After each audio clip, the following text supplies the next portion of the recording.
Salut, c'est Jean-Marc. Tu viens de finir une grosse course, un 10 km, un semi, un marathon, peut-être même un trail bien costaud avec du dénivelé et des cailloux partout. Bravo déjà. T'as donné, t'as souffert, t'as passé la ligne. Et maintenant, tu fais quoi? Tu relances direct? Tu coupes? Tu fais du jus d'endurance ou tu bulles sur le canapé? C'est exactement ça le piège. La phase entre deux objectifs. Cette espèce de zone grise où tu sais pas trop si tu dois récupérer ou t'y remettre. Dis-moi en commentaire ce que tu fais et comment tu gères cette période délicate. Tu peux aussi télécharger notre guide gratuit des 10 erreurs fatales en course à pied. Tu as le lien dans la description. Mais en vrai, ce moment-là, il peut soit te faire stagner, soit te faire progresser de ouf. Parce que c'est pas juste une pause. C'est un moment stratégique, c'est là que tu poses les bases de ton prochain pic de forme. Et c'est là que la majorité des coureurs font n'importe quoi. Tu vois, la tentation, après une belle course, c'est de repartir direct. Tu as encore l'énergie mentale, tu es chaud, tu as envie de garder le rythme. Ou alors, au contraire, tu coupes complètement parce que tu en as ras-le-bol. Dans les deux cas, c'est souvent mal joué. Parce que, en fait, cette phase de transition, elle doit être construite, pas improvisée. Alors déjà, parlons récupération. Si tu as couru un 10 km ou fait juste une période un peu intense à l'entraînement, 3 à 5 jours tranquille, c'est nickel. Tu gardes un peu d'activité, tu respires, tu fais des footings souples, voire du vélo ou de la marche, histoire de ne pas couper l'élan. Mais si tu as couru un semi, un marathon ou un trail de plusieurs jours, là, c'est pas la même limonade. Ton corps a pris cher, musculairement, nerveusement, métaboliquement, il a besoin de respirer. Donc, oublie le footing du mercredi. Pour se remettre dans le bain, tu vises plutôt 10 à 15 jours light, tranquille, de la régénération. Pas du repos complet, genre Netflix et Mozza tous les soirs.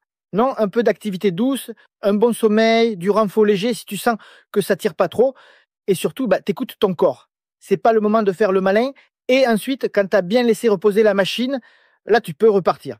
Mais là encore, pas n'importe comment. Tu veux pas enchaîner avec un plan générique pour marathon ou un bloc de borne qui t'écrase. Ce que tu veux, c'est bosser les fondamentaux de ta vitesse, de ta foulée, de ton efficacité. Pas augmenter les kilomètres, optimiser. Et c'est là que tu peux caler un bloc de quelques semaines ciblé, qui te rend plus rapide sans t'exploser les jambes. Tu travailles ta VMA, ton économie de course, ton pied, ta fréquence, ta posture, des trucs précis, courts, bien dosés. Et franchement, c'est souvent le bon moment pour faire ça. Parce que tu n'as pas la pression d'un chrono immédiat. Tu peux te concentrer sur la qualité, pas juste finir une séance. Et pendant cette phase-là, je t'en supplie, ne néglige pas ta nutrition. T'es pas un récup si tu bouffes n'importe quoi. C'est même le moment idéal pour tester ce que tu vas utiliser sur ta prochaine course. Ton ravito, tes boissons, tes bars, tes gels. Ce qui passe, ce qui coince, c'est maintenant qu'il faut savoir. Pas au 32e kilomètre du marathon, quand tu as l'estomac à l'envers.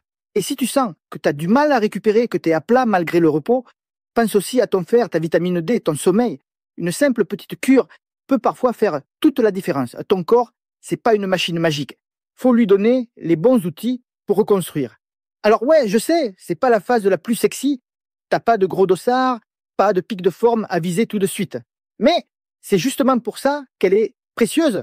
Tu peux la rater ou tu peux en faire ton tremplin. Et si tu veux pas te prendre la tête à savoir quoi faire, quand le faire, comment relancer intelligemment, j'ai une solution simple.